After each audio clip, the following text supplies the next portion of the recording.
कई बार ऐसा होता है कि हमारे पास एक्सेल की अलग अलग शीट में वर्क किया होता है और हम चाहते हैं कि उन सारी शीट को मर्ज करना, यानी हम उन शीट्स को मिलाना चाहते हैं, उन सारी शीट के डेटा को एक ही शीट में इकट्ठा करना चाहते हैं। तो ये काम हमें जो हेल्प करेगा एक्सेल में वो है कंसोलिडेट। डेटा टैब के अंदर आपको एक ऑप्शन दिया जाता है कंसोलिडेट। कंसोलिडेट का मतलब ये है कि एक शीट का डेटा और दूसरी शीट के डेटा को हम किसी नई शीट में मर्ज करके रख सकते हैं।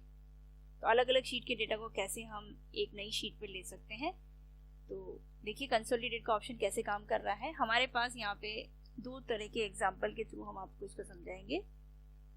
एक छोटा सा एग्जाम्पल हमने दिया है कि जनवरी से लेकर जून तक का हमारे पास सेल्स रिकॉर्ड जो दे रखा है यहाँ पे दे रखा है और इसकी टोटल हमने लगा रखी है। और दूसरी शीट में अगर हम देखेंगे तो जुलाई से लेकर दिसंबर तक का और उसका टोटल अलग से लगाया हुआ है। तो 6-6 महीने का रिकॉर्ड अलग अलग शीट पे हमने दिया हुआ है। एक छोटी सी टेबल है, इस टेबल को, इन दोनों टेबल को हम मर्ज करके दूसरी एक नई शीट पे रखना चाहते हैं जहां से जनवरी से लेकर दिसंबर तक का सारा रिकॉर्ड एक साथ आ जाए और उनकी टोटल भी एक साथ हो जाए। हमें इसमें टोटल अलग से लगाने की जरूरत नहीं पड़ेगी। हमें क्या करना है, सबसे पहले नई शीट लेनी है। हमने नई वर्कशीट इंसर्ट कर दी है, इसको हम इसके पीछे ले लेते हैं। ये दो हमारे पास जो शीट है जिसपे डेटा दिया हुआ है और नई जो शीट हमने ओपन की उस पे इसको हमें कंसोलिडेट करना है। डेटा टैब पे जाके कंसोलिडेट पे क्लिक करेंगे।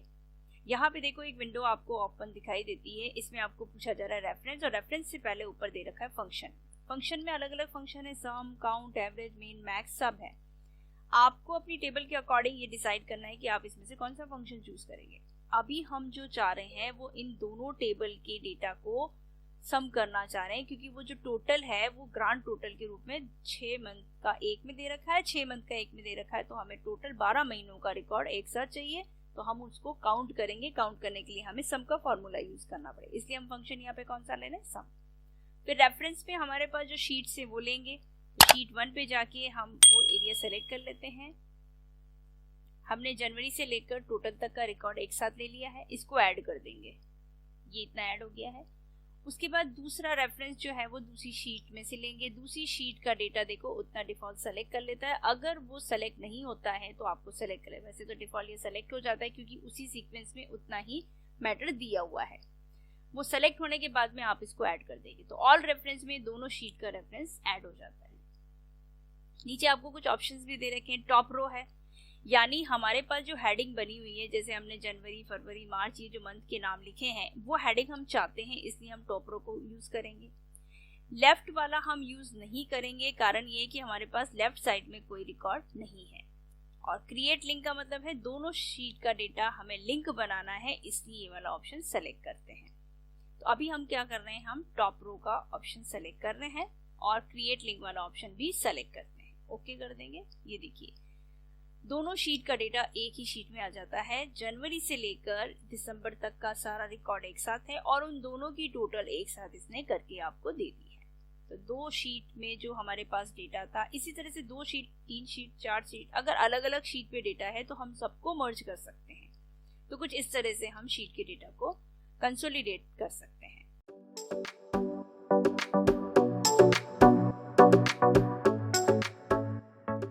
इसका एक एग्जांपल हम आपको और बताते हैं। जैसे हमारे पास 3 शीट बनी हुई है, हमने बच्चों के मार्क्स लिखे हुए हैं, बच्चों का नाम है, फर्स्ट अटेम्प्ट में उसने कितने मार्क्स किए प्रैक्टिकल में और थ्योरी में वो हमने लिख लिए। सेकंड शीट में हम सेकंड अटेम्प्ट देख रहे हैं, बच्चे ने सेकंड अटेम्प्ट दिया है, यानी उसका सेकंड टेस्ट हुआ है, प्रैक्टिकल में ये मार्क्स है, थ्योरी में, और ग्रांड टोटल ये है। उसके बाद जब थर्ड शीट में देखेंगे तो थर्ड टेस्ट है और उसमें भी वही बच्चों ने प्रैक्टिकल में जो मार्क्स किए हैं, थ्योरी में जो मार्क्स किए और ग्रांड टोटल। अब हम ये चाहते हैं कि एक नई शीट इंसर्ट कर लें और इन सारा टोटल, इन सभी चीजों का टोटल हम एक साथ नई शीट में ले लें। देखिए हम नई शीट इंसर्ट करते हैं। यहाँ पे हमें उन सारी शीट का कंसोलिडेट करना है, तो सबसे पहले हमें डेटा टैब में जाना है और कंसोलिडेट पे क्लिक कर देंगे।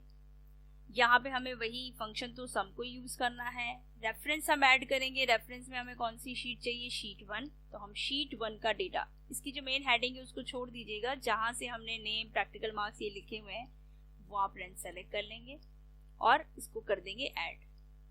दूसरी शीट पे जाएंगे, हमें दूसरी शीट का डेटा भी उसके साथ लेना है, तो डिफॉल्ट वो सेलेक्ट हो जाता है, हमें सिर्फ ऐड करना है यहाँ से। फिर थर्ड शीट लेंगे, थर्ड शीट का डेटा भी सेलेक्ट हो जाता है, उसको भी हम कर देंगे ऐड। तीनों शीट का डेटा यहाँ पे हमने मर्ज कर लिया, यानी ऑल रेफरेंस में हम तीनों शीट का रेफरेंस ले चुके हैं। अब हम बात करते हैं यूज लेबल इनकी। टॉप रो यानी हेडिंग अगर आप चाहते हैं तो आप ये वाला ऑप्शन चूज करेंगे। तो हमें हेडिंग तो चाहिए, हमें हेडिंग तो देखनी है, क्योंकि हमें लास्ट शीट पे इन तीनों शीट का रेफरेंस हमने जो दिया है उसका टोटल करके वो बताएगा।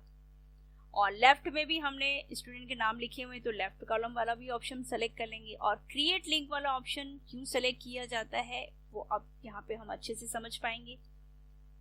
तो हम तीनों ऑप्शन सेलेक्ट कर लेते हैं, टॉप रो, लेफ्ट कॉलम और क्रिएट लिंक। ये देखिए हमने क्रिएट लिंक वाला ऑप्शन भी सेलेक्ट कर लिया, ओके कर दिया। देखिए यहाँ पे हमारे पास एक टेबल बनी हुई आपको दिखाई दे रही है। इस टेबल में आपको बच्चे के तीनों मार्क्स इंक्लूड हो गए हैं, जो फर्स्ट अटेम्प्ट के हैं, सेकंड अटेम्प्ट के और थर्ड अटेम्प्ट के हैं। हम इसकी साइज थोड़ी सी इंक्रीज कर देते हैं। बच्चे के जो मार्क्स हैं, ये देखो टोटल मार्क्स यहाँ पे दिए गए हैं। टोटल मार्क्स प्रैक्टिकल के, टोटल मार्क्स थ्योरी के और ग्रांड टोटल तीनों की जोड़ दी गई है।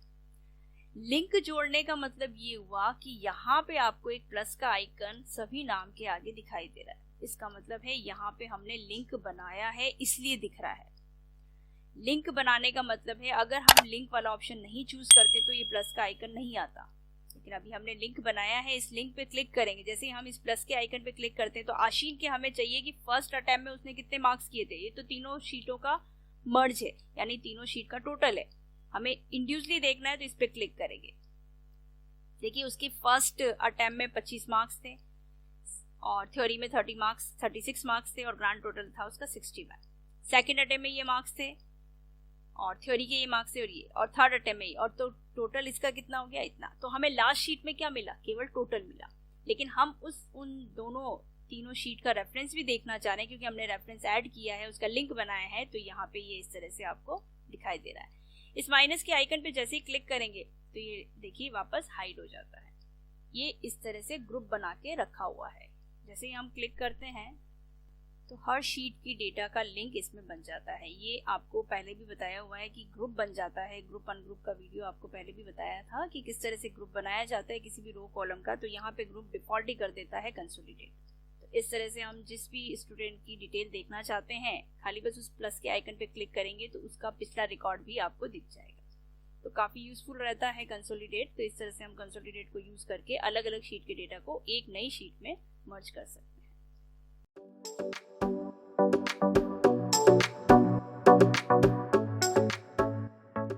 इसका एक यूज हम और देखते हैं। जैसे हमने कुछ यहाँ पे कुछ वैल्यूज लिख दी है, ये हमने कुछ नंबर ऐड किए हैं। अब हम चाहते हैं कि इन नंबर को हमें ऐड करना है।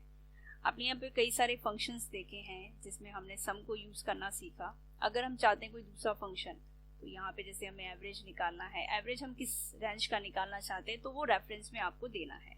जैसे हम इस रेफरेंस पे अपना कर्सर रख के ये वाली जो हमने रेंज तैयार की है वो सेलेक्ट कर ली, ऐड कर दिया। इस वाली रेंज को भी हमने सेलेक्ट कर दिया और फिर ऐड कर दिया। यानी हम इन दोनों जो रेंज को हम सेलेक्ट कर रहे हैं उन दोनों का रेफरेंस यहाँ पे लेना ज़रूरी है। यानी हमने लिया है एवरेज फंक्शन, इन दोनों का वो एवरेज निकाल के आपको बताएगा। ओके कर दिया। देखिए 12 और 54 का एवरेज जो है वो इतना निकला है। अगर आप इंडिविजुअली उसका एवरेज निकाल के देखना चाहें तो हमने एवरेज का फॉर्मूला बेसिक में पढ़ा हुआ है, वो आप एवरेज का फॉर्मूला लगाएंगे। यहाँ पे हमने इन दोनों नंबर को लिया 12 और 54। देखिए टोटल इसका कितना आया एवरेज 33। तो इस तरह से आप पूरी रेंज में एक साथ अगर निकालना चाहते हैं तो आप कंसोलिडेट को यूज कर सकते हैं। ये इस तरह से भी वर्क करता है। आप कोई भी दूसरा फंक्शन लेना चाहें, आप हाईएस्ट वैल्यू को निकालना चाहते हैं तो हाईएस्ट वैल्यू के लिए आप मैक्स को यूज कर सकते हैं। मिनिमम वैल्यू निकालना चाहते हैं तो मिन को यूज कर सकते हैं। आप प्रोडक्ट यानी मल्टीप्लाई करना चाहते हैं किसी एक रेंज का किसी दूसरी रेंज के साथ, तो आप प्रोडक्ट यानी मल्टीप्लाई कर सकते हैं। इसमें से कोई भी फंक्शन आप यूज करना चाहें, डिपेंड करता है आपकी टेबल पे आप किस तरह का वर्क करते हैं और टेबल आपका किस तरह का है, उसके अकॉर्डिंग आप यहाँ पे कंसोलिडेट को यूज करके अलग अलग फंक्शन यूज कर सकते हैं।